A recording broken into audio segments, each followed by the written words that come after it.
아멘. 아멘.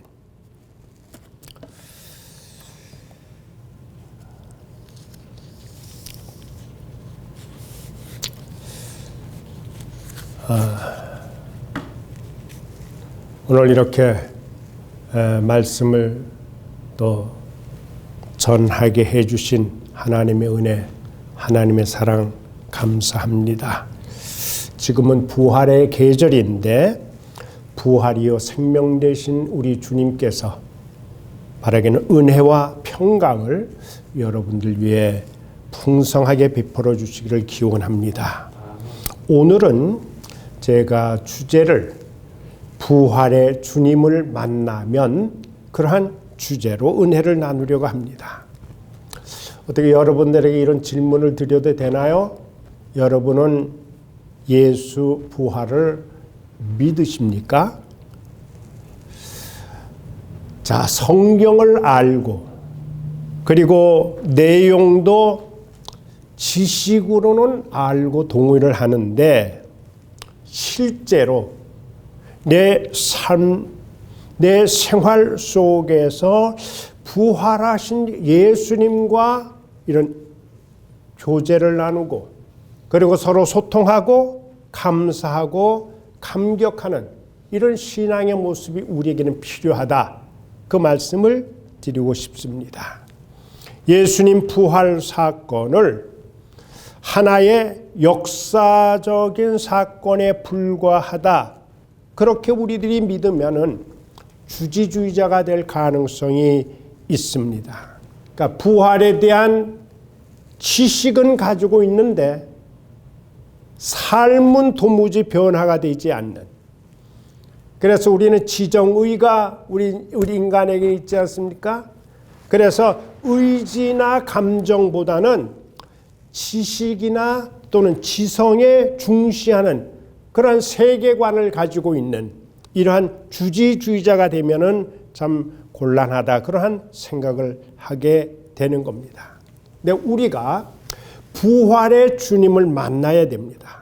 부활의 주님을 만나면 이거는 반드시입니다. 반드시 우리는 삶의 변화를 경험하게 되십니다.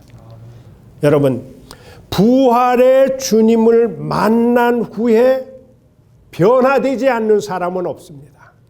부활의 주님을 만난 사람은 한 사람도 예외 없이 다 변화를 가져왔다는 것이죠. 우리가 오늘 본문에 등장하는 이러한 주님을 만나면 놀라운 삶의 변화를 다 경험하게 될 터인데 본문에 등장하는 인물들 세 부류의 인물들을 통해서 부활의 주님을 만나기 이전과 그리고 이후에 변화된 모습을 살펴보면서 은혜를 나누려고 합니다. 그 첫째는 막달라 마리아가 나옵니다.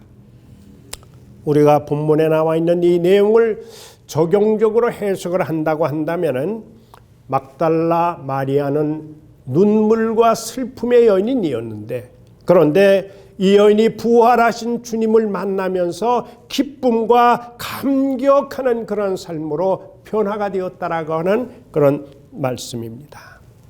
우리 주님께서 십자가 갈보리 언덕을 향할 때에 흐느끼며 호곡하는 부녀들이 있었습니다. 그 부녀들 가운데 막달라 마리아라고 하는 이 여인이 그 무리 가운데 섞여 있었습니다.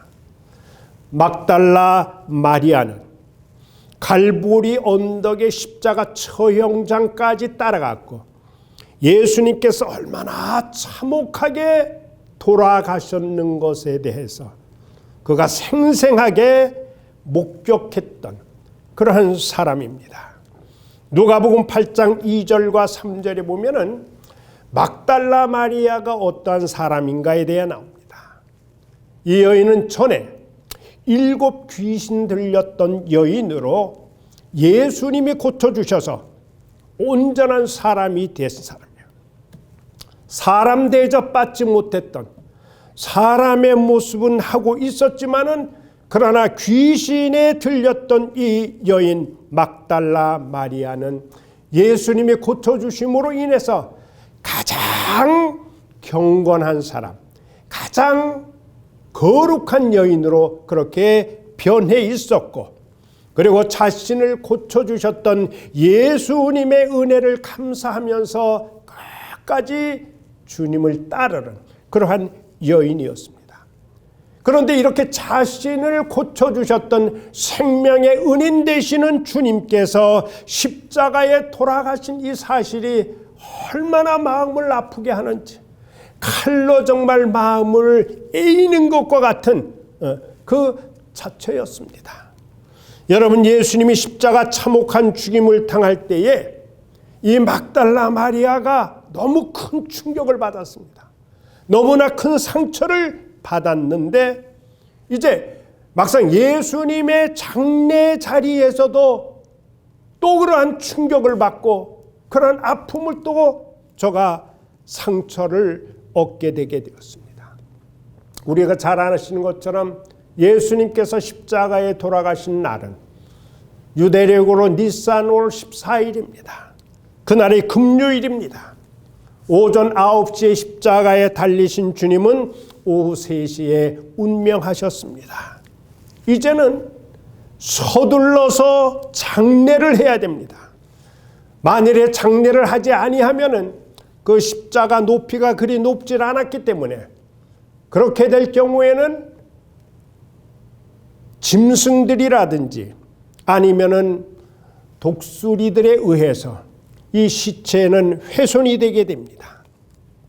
그런데 이러한 짐승들이나 또는 독수들에게 찢기고 뜯기게 되는 그러한 끔찍한 일을 당해야 될 수밖에 없는 그런 상황인데, 자, 유대인의 이 계산법에 의하면 새날이라고 하는 것은 오후 6시부터 시작이 되는데, 자, 금요일 날 오후 3시에 우리 주님은 운명을 하셨고, 그리고 3시부터 6시는 안식일 전야입니다. 안식일 이브가 돼서 예비 시간이라고 그렇게 불렸는데, 우리 주님께서는 금요일 날 오후 3시에 운명을 하셨으니 이제 6시 그 이후는 안식일이 되지 않아요? 그래, 안식일이 되면은 일하는 것은 불법이 되어버리는 겁니다. 자, 예수님이 6시에 운명을 하셨고, 그리고 이제 3시에 운명을 하시고 6시가 되게 되면은, 그러면은 이제 안식일이 되기 때문에 누가복음 24장 54절에 보면은 안식일이 곧 다가오기 때문에 이제 시간이 급박하게 돌아가는 겁니다. 장례할 수 있는 시간은 3시간 남짓밖에 지금 남아있지가 않습니다. 자, 이러한 때에 그렇게 큰 소리 치던 제자들은 지금 어디서 무엇을 하고 있는지 모르는 거예요. 예수님의 형제들은 지금 어디 있는지 알지 못하는 거예요. 그리고 그 혈육들도 어디 있는지를 지금 모르는 거예요. 예수님의 시신을 그대로 방치해 두게 되면은 짐승들이나 독수리들에 의해서 훼손이 될 수밖에 없고, 그래서 어떻게 해든지 장례는 치러야 될 것 아니겠습니까? 그런데 여러분들, 스승과 제자라고 하는 이러한 관계를 떠나서 이제는 인간의 기본 도리가 장례는 해야 되는 거예요. 여러분, 아무리 미워하는 사람이 있다고 할지라도 그 미워하는 사람이 가족이 있다고 하면 그 가족 장례는 하는 것, 그것이 인지상정이 아니겠습니까? 장례할 사람이 없는 거예요. 근데 여기에 불행 중 참 다행이라고 할까, 드러나지는 않았지만은 익명의 크리스찬이 있었는데, 그 사람이 누구냐 하면은 바로 산헤드린 공의 회원이었던 아리마대 사람 요셉과, 그리고 밤에 예수님을 찾아왔던 역시 공의의 회원 니고데모라고 하는 사람, 그리고 그들과 함께 따라갔던 여인 한 2-3명 정도라고 볼 수가 있습니다. 저희들도 장례식을 많이 해보기도 하고 또 참여도 해보았지만은 이렇게 예수님이 돌아가신 이후에 이처럼 삭막하고 쓸쓸한 장례식을 경험해보지는 못했습니다. 무슨 상주가 있습니까? 아니면 문상객, 조문객들이 있습니까? 그렇다고 해서 일체의 예식도 없습니다. 집례자도 없습니다. 이들이 아무리 지금 열심히 해도 어떻게 지금 방법을 찾을 수가 없는 거예요. 우리 한국에는 3일장 내지 5일장을 주로 치르는데 3일장이면은 3일을 준비해서 장례를 치르는 것 아니겠습니까? 근데 지금 예수님은 3시간밖에 시간이 없는 거예요. 여유 있는 시간이. 그래서 유대인의 장례법에 따르다 할지라도 빌라도에게 가서 예수님의 시신을 달라고 요청을 하고 허락증을 받고, 그리고 예수님을 장례하기 위해서 그 시신을 옮겨야 되고 시신을 깨끗이 씻어야 되고, 그리고 향품을 거기에 넣고, 그리고 깨끗한 세마포 옷으로 감고, 그리고 나서 또 무덤까지 옮겨야 되는 이러한 일련의 절차를 끝내기에는 3시간 가지고는 정말 세상 말로 턱도 없는 일이야. 가능하지를 않은 시간입니다. 그래서 다른 방법이 없는 거야. 정말 불가피한 조치는 뭐냐? 그냥 대충 하는 수밖에 없는 거야. 여러분, 유대인의 그 장례 가운데 타하라라고 하는 게, 그거는 깨끗이 씻어야 된다는 거예요. 아기를 처음 출산할 때 깨끗이 씻는 것처럼 이제 마지막 고인이 떠날 때에도 장례 시대도 깨끗하게 씻는 거야. 그리고 이 망자의 얼굴을 위해서 내려다보는 것은 결례이기 때문에 모르긴 해도 무릎을 꿇고 시신을 깨끗이 그렇게 닦아야만 되는 거야. 그런데 우리 주님은 채찍 맞은 온몸에는 정말 상처요. 그리고 여러분들 머리에는 가시관 쓰신 상처요. 그리고 양손과 양팔에는 못 박히신 상처요. 그리고 허리에는 창자국으로 인한 그 상처로 온 시신이 피투성이가 될 수밖에 없었는데, 이러한 상처난 우리 주님의 시신을 깨끗한 모습으로 해드려야 되는데 시간이 없는 거야. 그러니까 이 모든 일을 대충 하지 않으면 예수님의 장례는 할 수가 없는 거예요. 그래서 대충 했던 그 모든 일을 목격했던 막달라 마리아는 마음에 그것이 걸리는 거야. 금요일 밤을 지납니다. 그리고 토요일 밤을 지납니다. 그리고 이틀 밤잠을 설치면서 고민하고 염려하고 있던 이 막달라 마리아는 누가복음 20장 1절 이하를 보니까 사흘째 되는 날 이른 아침 아직 어두울 때야 향유를 들고 무덤을 향해서 달려갔습니다. 여러분, 여인 혼자서 무덤을 찾는다고 하는 것은 그렇게 쉬운 일이 아닙니다.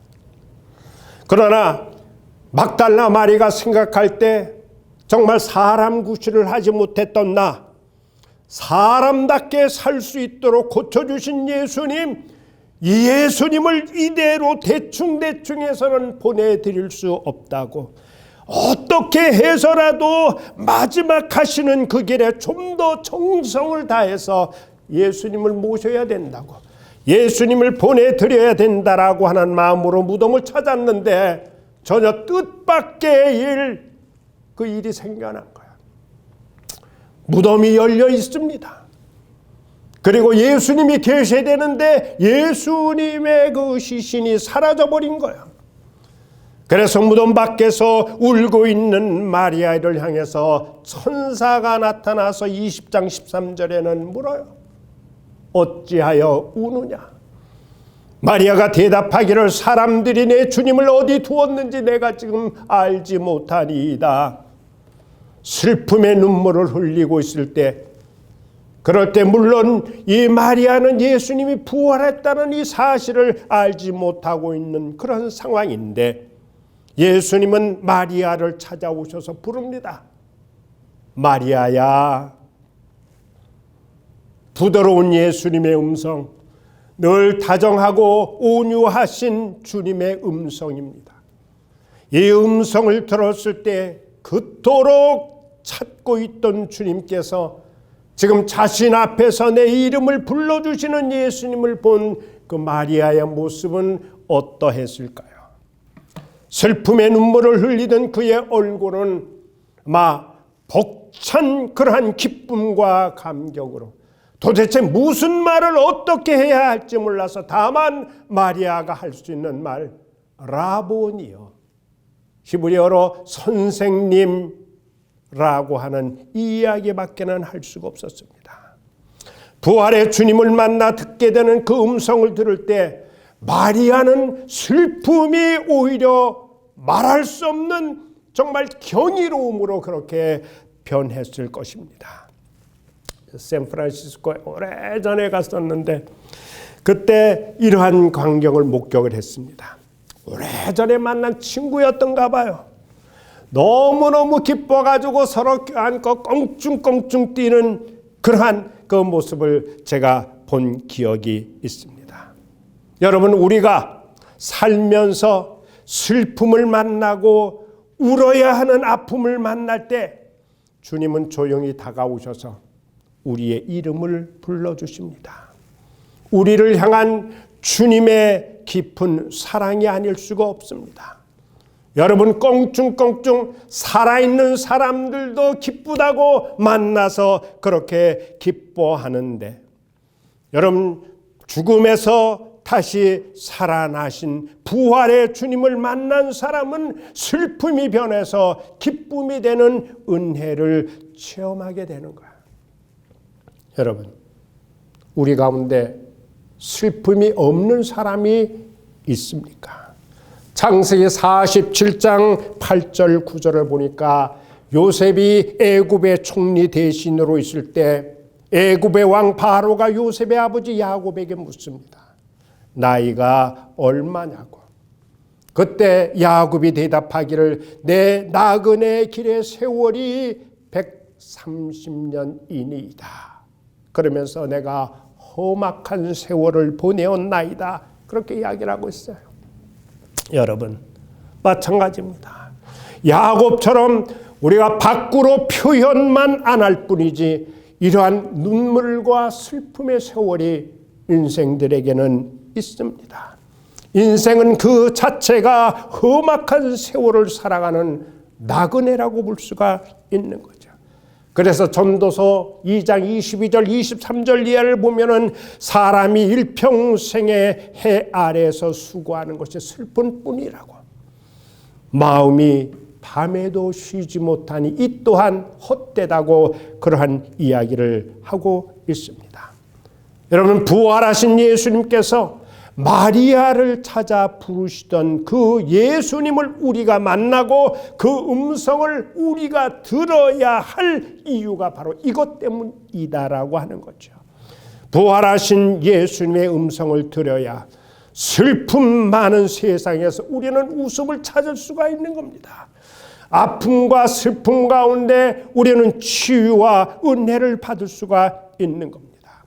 우리는 우리의 모습이 어떠한 모습이냐? 부활을 믿지 못하고 울고 있는 그 마리아처럼 탄식하고 울고 있어야 할 존재들, 바로 우리는 마리아와 같은 존재들입니다.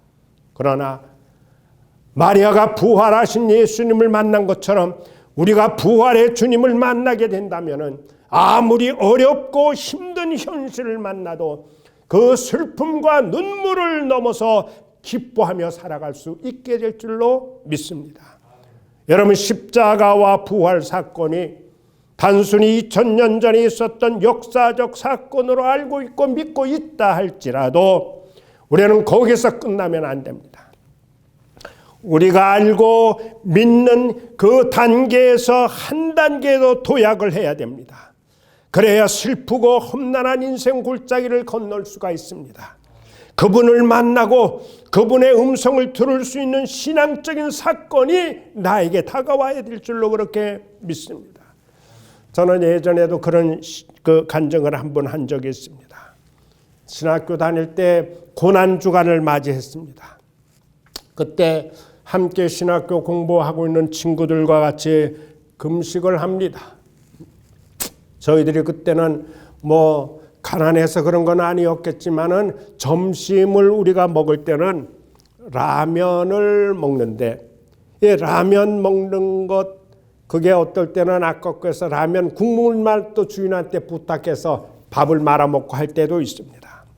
저는 그때 하나님 앞에 내가 이거 라면을 먹는데 금식하는 그 기간, 고난 주간에는 점심 대신에 그거 값 얼마 되지 않지만은 그거 잘 이렇게 모아가지고 내가 헌금을 하나님께 드려야 되겠다.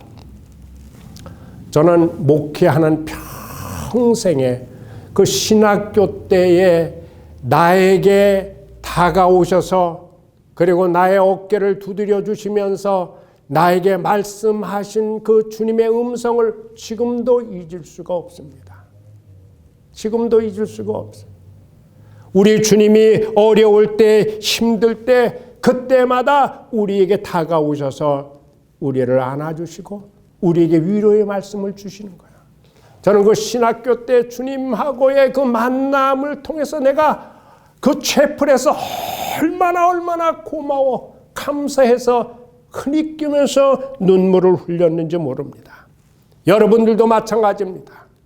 우리가 가정에서 예배하는 가운데, 내가 가정에서 기도하는 가운데, 혹은 말씀을 묵상하거나 말씀을 듣는 순간에, 혹은 주님을 향하여 찬미의 제사를 드릴 때 부활의 주님께서는 마리아를 향하여 부르시던 그 음성으로 내 사랑하는 아무개 집사, 내 사랑하는 아무개 권사여, 사랑하는 아들, 사랑하는 딸들, 주님이 부르시는 그 온유하신 음성을 듣게 될 때 우리의 눈에 있는 눈물이 떠나가고 슬픔이 떠나가고 오히려 기쁨으로 변화하는 은혜를 경험하게 될 줄로 믿습니다. 여러분, 거센 풍파에서 이리저리 밀리고 그리고 슬픔 가운데 있을 때, 눈물 가운데 있을 때 주님께서 우리에게 다가오셔서 우리를 위로해 주시고 그리고 우리를 붙들어 주시는 은혜가 있기를 주의 이름으로 간절히 축원합니다. 오늘 두 번째 부류의 사람이 있습니다. 그 사람은 10명의 제자들입니다. 10명의 제자들, 요한복음 20장 19절 이하를 우리가 쭉 읽으면서 이들이 지금 두려움과 공포 가운데 있었는데 예수님 부활하신 주님을 만나서 그들은 평안과 용기 있는 사람으로 변화되는 것을 우리는 볼 수가 있습니다. 요한복음 20장 19절에 보면은 안식 후 첫날 저녁에, 그러니까 주일 저녁이 되지요. 제자들이 모여 있는데 호련히 주님께서 제자들이 있는 그곳에 나타나셨습니다. 그들은 지금 유대인들이 두렵고 무서웠습니다. 그래서 문을 꼭꼭 걸어 잠그고 있는데 주님께서는 문을 열지도 않으시고 통과를 하셔서 제자들 가운데 나타나셨습니다. 여러분들 한번 생각해 보시기 바랍니다. 제자들은 지금 장정입니다. 10명이나 되는 장정들이 지금 문을 꼭꼭 걸어 잠그고 있었다라고는 사실로 미루어서 제자들이 지금 얼마나 두려움과 공포 가운데 있는지를 우리는 충분히 미루어 알 수가 있습니다. 12명의 제자들 가운데 가룟 유다는 자살했고 그리고 지금 도마는 외출 중입니다. 나머지 10명의 제자들이 지금 공포 가운데 숨소리조차 크게 내지 못한 채 초조와 긴장 속에서 도대체 앞으로 우리에게 무슨 일이 생길 것인가? 그리고 어떻게 우리가 이 일을 대처해야 될 것인가? 지금 제자들은 숨지기면서 상황을 지켜보고 있습니다. 우리 예수님께서 예루살렘에 입성하실 때 그토록 열광적으로 주님을 환호했던 그 군중들은 이제 예수님을 등동을 이고 그리고 오히려 예수님을 향해서 환호했던 그 소리는 십자가에 못 박으소서, 십자가에 달리게 하라고 하는 그 모든 사실들을 제자들은 너무나 잘 알고 있습니다. 그래서 그 제자들이 생각하기를 우리가 모시던 선생님도 저토록 참혹하게 죽였건을 예수님 따르던 우리가 무사할 수 있을까? 과연 저들이 무슨 짓을 하는지 모른다. 이러한 생각에 두려움과 그리고 공포심과 그리고 좌절감에 휩싸여 있었던 겁니다. 문을 잠근다고 해서 두려움이 없어지는 건 아니지만은 이제는 저녁 시간이 되었는데도 제자들은 방문을 굳게 잠근 채 상황을 지금 예의주시해 보고 있는 겁니다. 자, 이러한 상황인데 그때에 도저히 상상할 수 없는 일, 도대체 믿을 수 없는 일이 저희 눈앞에 펼쳐졌는데 바로 십자가에 돌아가신 예수님, 부활하신 예수님께서 난데없이 제자들이 있는 바로 그곳에 나타나셨습니다. 요한복음 20장 19절과 21절에 보면은 샬롬 에이레네 너희에게 평강이 있을지어다. 27절에 1절에도 똑같은 말씀이에요. 너희에게 평강이 있을지어다 반복해서 말씀을 하시는 거예요. 두려움과 공포에 사로잡힌 제자들에게 지금 가장 필요한 말씀을 해주시는 겁니다. 여러분, 세상에서 두려움이 있고 공포와 그리고 절망 가운데 있는 사람들, 지금 이 제자들에게 필요한 것은 맛있는 거, 먹을 거, 입을 거, 마실 것, 이것은 별 의미가 없습니다. 이 제자들에게 가장 필요한 것이 있다라고 하면 그것은 무엇일까? 평강이요, 편안함이를 생각합니다. 그것이 바로 샬롬이요, 에이레네요, 그리고 피스라고 하는 겁니다. 여러분, 예수님이 고난 당하실 때에 비겁하게도 자신만 살겠다고 뿔뿔이 흩어지고 주님을 다 버렸는데 오히려 예수님께서는 공포와 두려움이 휩싸이는 그들을 찾아와서 평강으로 위로해주고 계십니다.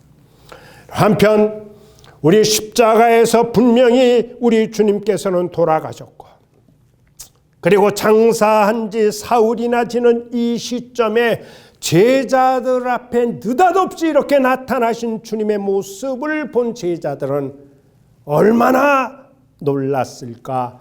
그 모습을 한번 상상해 보시기를 바랍니다. 여러분, 너무 놀라면은 말이 나오질 않는 거예요. 우리 복음서 마태복음 28장 4절을 보니까 이렇게 나와 있습니다. 지키던 자들, 아마 병사겠지요. 그들이 그를 무서워하여 떨며 죽은 사람과 같이 되었더라. 부활의 모습, 예수님을 보고 저희들은 죽은 사람처럼 그렇게 되었다는 거죠. 마가복음 16장 8절에 보니까 여자들이 몹시 놀라 떨며 나와 무덤에서 도망하고 무서워하여 아무에게 아무 말도 하지 못했다. 무덤에서 도망할 수밖에 없죠. 무서우니까. 누가복음 24장 5절 37절에 보니까 여자들이 두려워서 얼굴을 땅에 대는 거예요. 눈을 어디에다 둘 수가 없는 거예요. 그러니까 얼굴을 두려워서 땅이 될 수밖에 없고 제자들은 37절에 보니까 유령으로 생각했다. 그러한 말씀을 기록해주고 있습니다. 여러분, 저는 이러한 많은 경험은 없는데 저도 그렇게 놀란 적이 있습니다. 제가 중학교 아마 1, 2학년 때 있는 것 같은데 할아버지가 돌아가셨어요. 네, 할아버지가 못 모시던 그 방에서 제가 책 보고 뭘 이렇게 공부를 하고 있었는지 뭘 이렇게 하고 있는데 할아버지는 돌아가시고 그리고 저 안방 저쪽에 할아버지를 거기다 모셨는데 난 할아버지를 거기다 모신 줄도 모르고 그 사이에 이제 병풍으로 이렇게 가려놨습니다. 그래서 이렇게 이제 뭐 하다가 저 병풍 뒤가 궁금해가지고 제가 병풍 뒤로 가서 이렇게 봤어요. 거기에 누가 있었느냐 하면은 전혀 생각하지 못했던 우리 할아버지가 거기서 이렇게 누워 있는 거예요. 우리 젊은 사람들은 잘 이해가 안 되지만은 우리 시신을 다 이렇게 입관하기 전에는 이렇게 다 묶기도 하잖아요. 그렇게 하고 또 코나 귀나 입이나 이런 데 솜으로 다 막고, 나는 할아버지하고 그렇게 친하게 잘 지냈는데 얼마나 내가 깜짝 놀랐는지 정말 놀랐습니다. 그러면서 정말 그런 얘기 있더라고. 세상 사람들은 그렇게 정들었던 사람은 정을 떼야 된다고 하는 뭐 그런 이야기, 정말 소스라치게 놀라가지고 아주 머리가 쭈뼛하면서 정이 떨어지는 것 같더라고요. 그런 경험이 제가 있었습니다. 여러분, 지금 제자들은 부활하신 우리 주님을 믿지 못하는 상태였는데, 제자들이 생각할 때 저렇게 느닷없이 나타났으니까, 그리고 문을 꼭꼭 잠그고 있는 이 벽을 통과해서 나타나셨으니까 이거 귀신 아니겠는가, 유령이 아니겠는가, 그렇게 할 수가 있는 것이지요. 여러분들, 예수님은 제자들 앞에서 예수님 자신이 죽음에서 다시 살아났다라고 하는 사실을 지금 확인해 주시기 위해서 20장 20절에는 그렇게 말씀을 하십니다. 손을, 옆구리를 보여주셨다는 거예요. 누가복음 24장 37절에 저희들이 영어로 생각하니까 예수님은 나는 유령이 아니다, 내 못 박힌 손을 보라, 그리고 발을 보라, 그리고 창자국 난 내 옆구리를 보라, 그리고는 너희들에게 먹을 것이 있느냐 가져와 봐라, 그렇게 하시면서 친히 잡수시기까지 하신 겁니다. 예수님은 자신이 부활한 몸이라고 하는 것을 제자들에게 입증시켜 주셨습니다. 그러니 이제는 더 부인할 수가 없고 의심할 수가 없게 된 겁니다. 이 모든 모습을 지켜보았던 제자들은 그토록 저희들을 옥죄었던 불안감, 그리고 두려움과 공포에서 완전히 해방이 되고, 그리고 자유함을 얻고 이제부터는 저희들이 담대해지기 시작한 겁니다. 그 누구도 무슨 일에도 저희들이 두려움과 공포로 눌림을 받지 않고 두려워하지 않을 그러한 용기로 충만해지게 되고, 그들의 마음에는 저 하늘의 평화로 채워지고 그들은 뛸 듯이 기뻐했던 겁니다. 여러분, 사람의 마음 깊은 곳에는 본능적으로 두려움이 있고 그리고 공포가 있다고 합니다. 우리 사는 자체가 두려움이라고 합니다. 이 땅에 살고 있는 많은 사람들, 지금 전 세계적으로 코로나19 바이러스, 그래서 팬데믹이라고 얘기를 합니다. 두려움과 공포로 저희들이 지금 다 잡혀 있습니다. 오늘날 수많은 사람들이 위기의식을 느끼고 있습니다. 거듭 말씀드리는 두려움, 근심, 걱정으로 지금 전전긍긍하고 있는 겁니다. 사람들마다 얼굴에서 웃음을 잃어버립니다. 사상 최악이라고 하는 경제 문제, 심리 문제, 건강 문제, 정서적인 문제, 그리고 미래의 문제, 생존의 문제가 오늘 우리들 앞에 놓여 있는 겁니다. 이것을 피해갈 수 있는 방법이 없습니다. 이러한 위기의 시대를 이겨내고, 그리고 불안과 두려움과 공포를 극복하고, 그리고 담대하게 용기 있게 현실과 직면할 사람이 되기를 여러분 원하십니까? 여러분, 성경에는 그에 대한 분명한 답을 제시합니다. 모든 두려움과 공포를 이기고 초조감을 물리치고 낙심을 극복하고 마음의 평강과 샬롬, 그리고 에이렌의 평강을 원하십니까? 그것이 성경에 제시하고 있는데 답이 뭔가?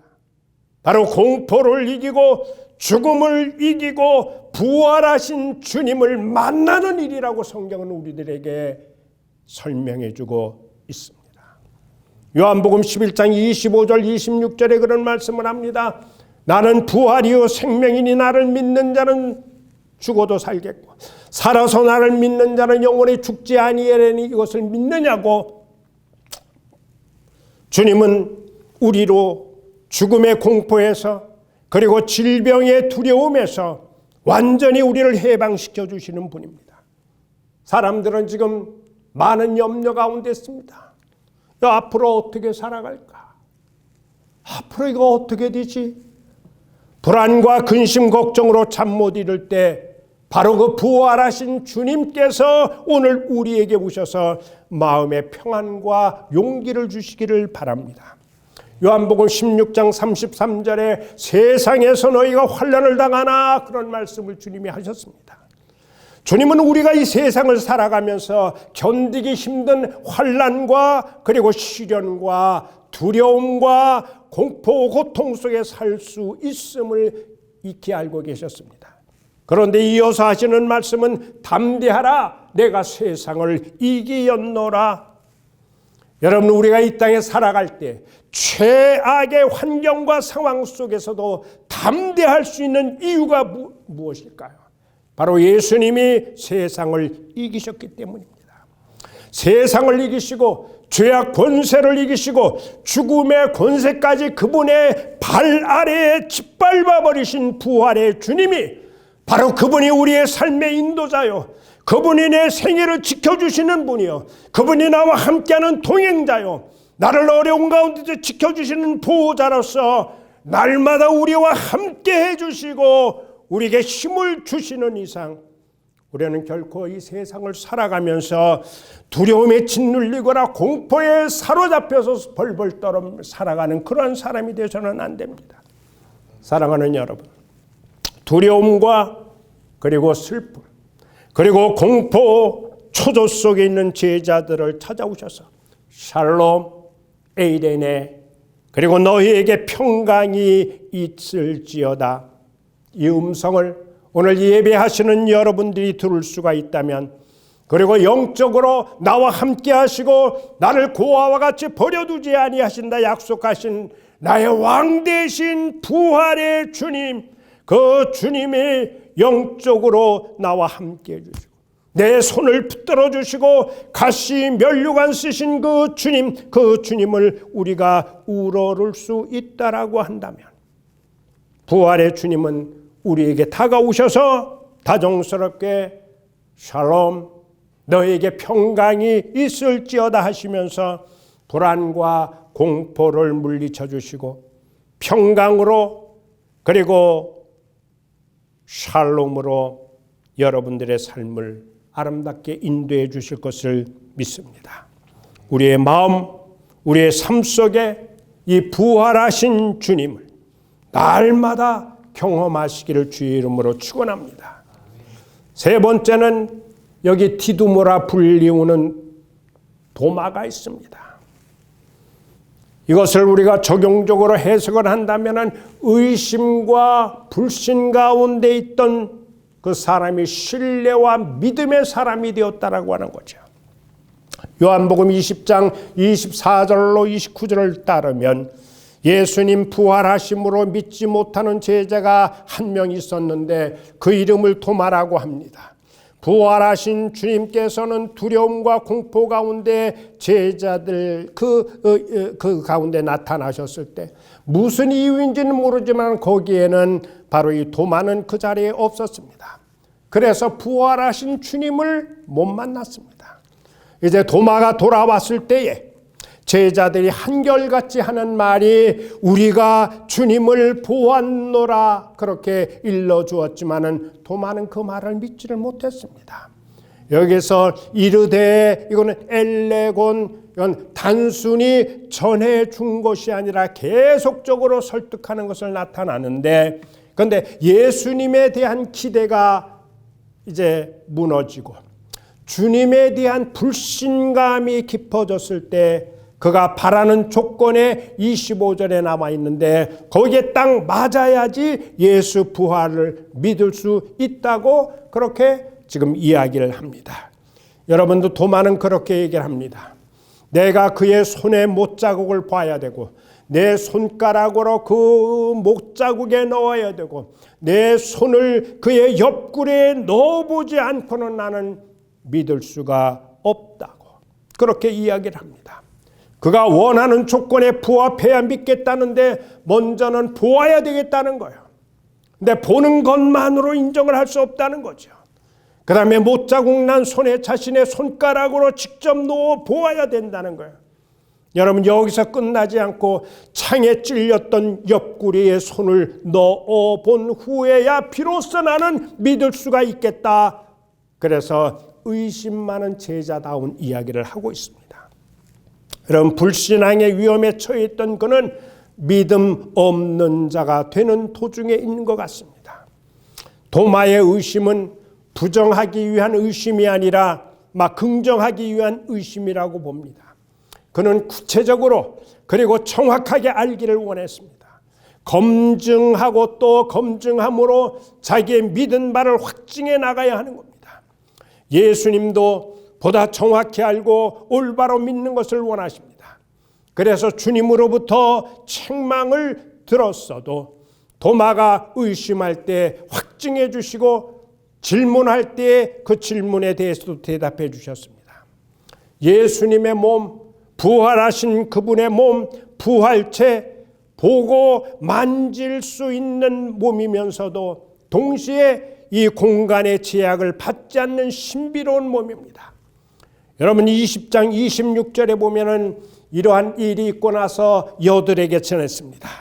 8일이 지난 후에 예수님은 문들이 닫혀 있는 집안에 제자들이 있을 때 또 나타나셨습니다. 그때 도마에게 말씀하십니다. 도마야, 내 손가락을 이리 내밀어 내 손을 보고 내 옆구리에 넣어보라. 그리고 믿음 없는 자 되지 말고 믿는 자 되라. 이때 유명한 도마의 고백입니다. 나의 주님이여 나의 하나님이시니이다. 나의 주님이여 나의 하나님이시니이다. 20장 19절에 주님이 묻습니다. 너는 나를 본고로 믿느냐? 보지 못하고 믿는 자들이 복되도다.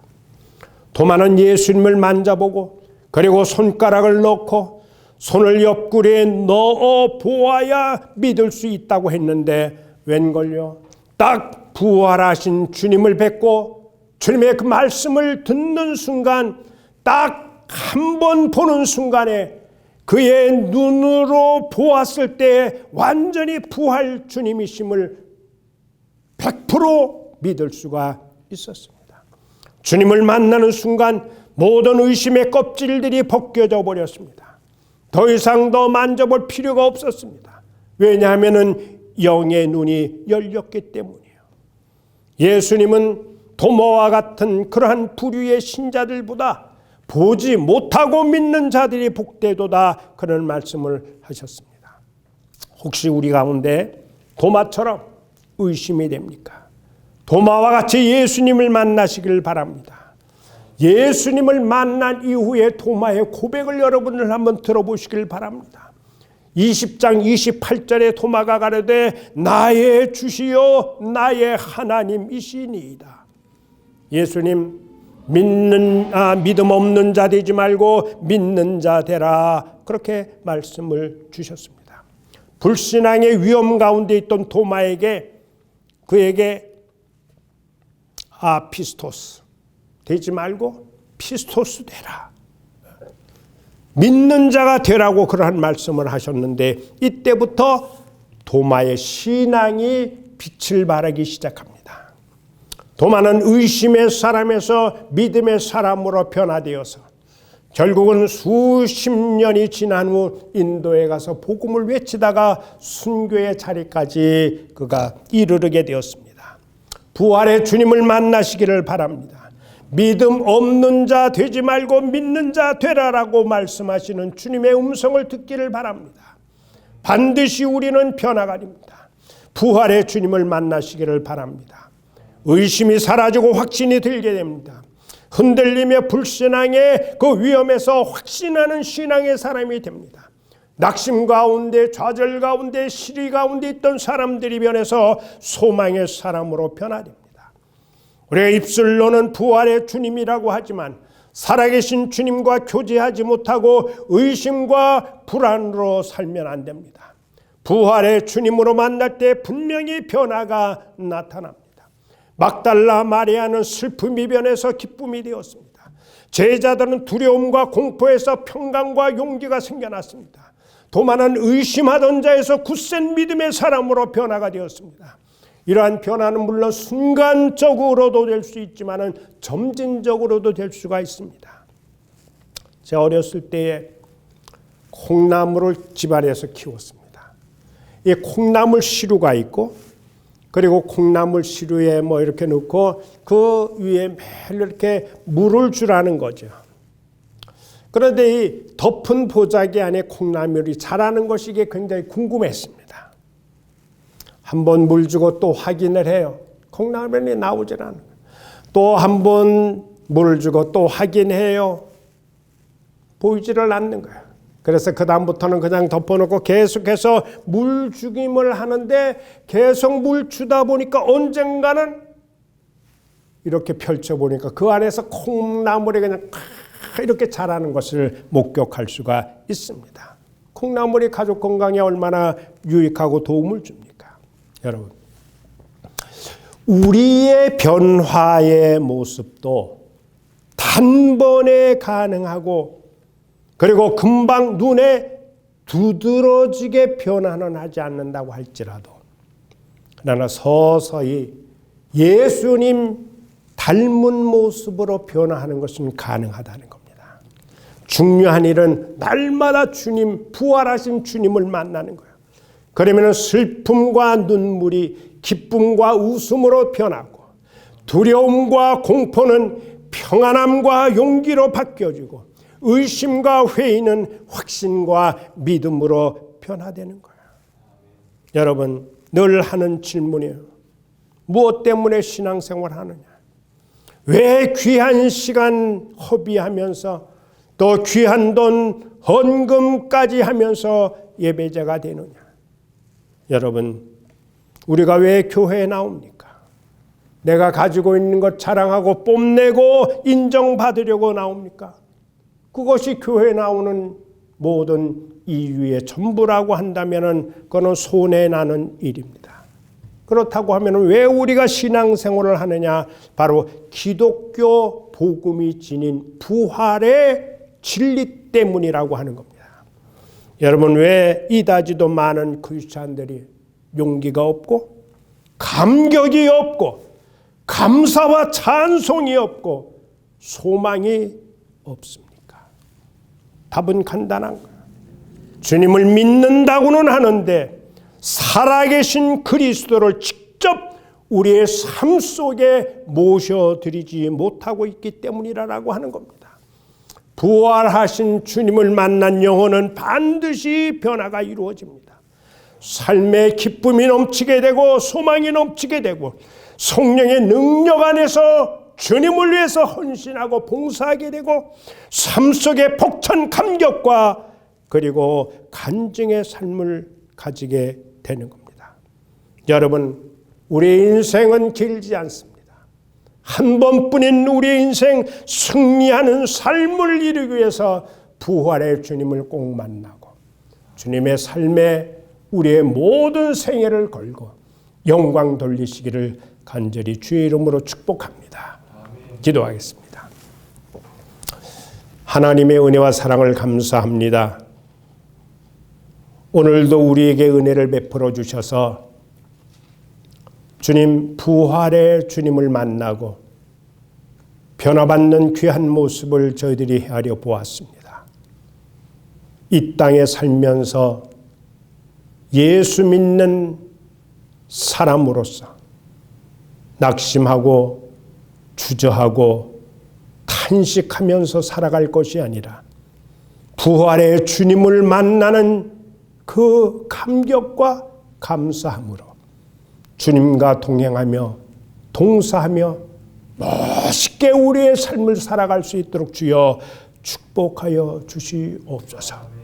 하나님의 은혜, 하나님의 사랑을 다시 한번 감사합니다. 부활의 주님에 대한 확고한 신앙을 가지고 우리 앞에 놓이는 수많은 난관을 믿음으로 극복해 나가면서 주님 앞에 영광 돌리는 저희들의 삶이 될 수 있도록 인도해 주시옵소서. 예수님 귀하신 이름 받들고 감사하며 간절히 기도드리옵나이다. 아멘.